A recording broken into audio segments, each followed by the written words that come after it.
लोगों को सबसे बड़ी लूट कांड का आपने उद्भेदन किया, पूरा मामला क्या और कैसे आप लोगों ने इसका पूरा उद्भेदन किया? ये 9 तारीख को दरभंगा में बड़ी बाजार में एक ज्वेलर के यहाँ बड़ी लूट की घटना हुई थी। इस केस में जिला के तमाम वरीय पुलिस पदाधिकारियों के साथ साथ पटना से एसटीएफ की टीम, सीआईडी की टीम और एफएसएल की टीमें भी यहाँ जांच के लिए आई थी और इसमें संयुक्त रूप से पुलिस ने कार्रवाई की और शीघ्र इस केस का उद्भेदन किया और 7 लोगों की गिरफ्तारी हुई है। इसके बाद जो मामला सामने आया वो ये है कि दरभंगा का एक छोटा सा ज्वेलर है जो पहले एक बड़ी दुकान में काम करता था और इसका यहाँ जो पीड़ित हैं इस केस के अलंकार ज्वेलर, उनके यहाँ आना जाना था। 1 साल पहले इसने अपनी दुकान खोल ली छोटी सी और उसके बाद ये आना जाना और बढ़ गया और इसकी नज़र उस बड़ी दुकान पे थी। इसने अपने साथियों के साथ मिलकर इस पूरे लूट की घटना को इसने प्लान किया। जयनगर से कुछ अपराधी को अपने यहाँ बुला के बगल में कमरे में किराए पे रखवाया। इसके बाद जब इनकी योजना कामयाब नहीं हुई, इसके बाद इन्होंने अपने पड़ोस के ही एक अन्य लड़के की मदद से हाजीपुर के एक बड़े गैंग हैं जो इस तरह की घटनाओं को अंजाम देने में शातिर है, उस गैंग को यहाँ आमंत्रित किया और पिछले 1 महीना से उस गैंग के लोग यहाँ आए, कई बार रेकी की और 9 तारीख को उन्होंने इस घटना को अंजाम दिया। उद्भेदन में हम लोगों को काफ़ी हद तक जो हमारे स्थानीय गुप्तचर हैं, सीसीटीवी कैमरा पूरे जिला में और जिला के बाहर भी जो लगे हुए हैं उनकी फुटेज से और टेक्निकल इन्वेस्टिगेशन के दूसरे तरीकों से मदद मिली और हम लोगों ने 3 दिन के अंदर इस केस का उद्भेदन किया। इस केस में 7 लोग अभी गिरफ्तार हुए हैं। दूसरे जिला के कुछ अपराधी हैं, वहां पर छापामारी के लिए टीमें गई हुई हैं। कल रात में गैंग के सरगना के घर पे छापामारी हुई थी हाजीपुर में, लेकिन पीछे उसका घर दूसरे घरों से कनेक्ट होने के चलते पीछे के रास्ते से वो भागने में कामयाब रहा। उम्मीद है जल्दी उसकी गिरफ्तारी होगी और इसके बाद जो गैंग के दूसरे लोग हैं उनकी गिरफ्तारी के लिए और लूटे गए सोने की बरामदगी के लिए भी छापामारी लगातार जारी है। इन लोगों से लूटे गए 4 मोबाइल, इसके अलावा कुछ नशे की गोलियां और गांजा, हथियार, गोली वगैरह बरामद हुआ है।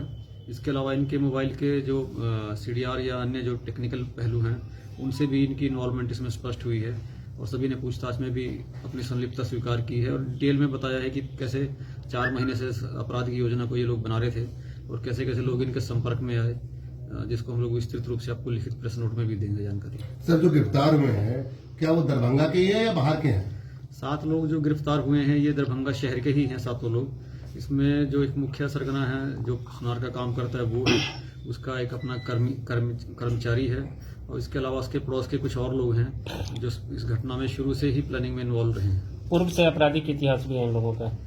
जो बाहर के जो अपराधी हैं दूसरे जिलों के, उनका लंबा चौड़ा आपराधिक इतिहास है। खासकर जो हाजीपुर का गैंग है उसने धनबाद में, रांची में और अन्य कई जगहों में इस तरह की घटनाओं को अंजाम दिया है। पूर्व से कई कांड में वो लोग वांछित हैं, पुलिस को उनकी तलाश है। जो जयनगर का अपराधी है वो भी कई बार चोरी और आर्म्स एक्ट के केस में जेल जा चुका है और यहाँ दरभंगा जिला के जो लोग हैं इनका आपराधिक इतिहास हम लोग पता कर रहे हैं। हालांकि इनका कोई बहुत बड़ा आपराधिक इतिहास नहीं है, लेकिन आरंभिक पूछताछ में सामने आया है कि सभी लोग आवारा हैं और नशा करते थे।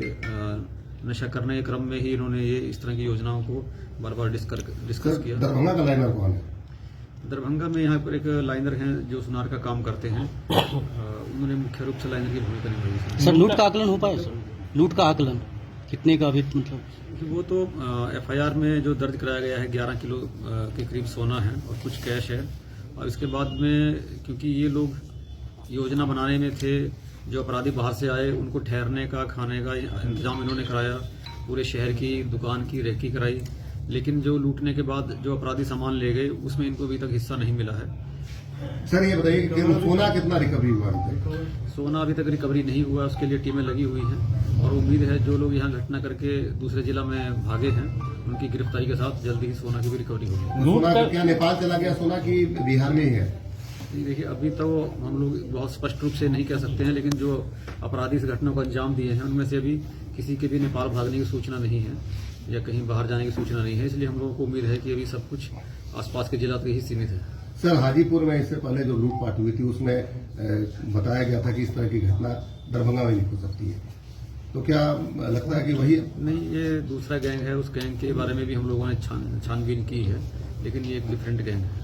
जिस तरह से अपराधी सब अपराध को अंजाम दिया और आप बता रहे हैं कि लोगों ने इनका अपराध में संलिप्तता पहले से नहीं रही है, तो जिस तरह से इन्होंने घटना को अंजाम दिया सीसीटीवी फुटेज में लग रहा है फिल्मी अंदाज में इन्होंने किया, तो कितने तो पूरे साथी लग रहा है कि पूरे एकदम ट्रेंड है, बाकायदा ठीक है लाइनर ने काम किया, नहीं, जिस तरह से घटना को लोगों ने अंजाम दिया, लगता कि ये जो गैंग इसमें इन्वॉल्व है, जिसका सरगना का नाम मैंने बताया है और जो हाजीपुर का गैंग है, ये काफी प्रोफेशनल गैंग है। इसने इस तरह की कई बड़ी बड़ी घटनाओं को पहले भी अंजाम दे चुका है। तो लूट की घटना को इन्होंने दिन दहाड़े क्यों करना चाहा? ऐसी पूछताछ में कोई बात रात में भी कर सकते थे, शाम में भी कर सकते थे। इनका तो जो पहले का इतिहास है इस गैंग का, वो इस तरह से ही इसी शैली में ये लोग अपराध करते हैं, दिन दहाड़े। दिन दहाड़े। क्या सर दारू भट्टी चौक पर जो नहीं, अभी तक उसका कोई लिंक ऐसे नहीं मिला है। हालांकि एक तथ्य ये जरूर है कि जो मास्टरमाइंड है, जो सुनार का काम करता है, वो उस घटना के समय पर जो बाकरगंज में अन्नपूर्णा ज्वेलर्स है, उनके यहाँ वो कामगार के रूप में काम करते थे, जो एकदम विक्टिम के ठीक सामने की दुकान है।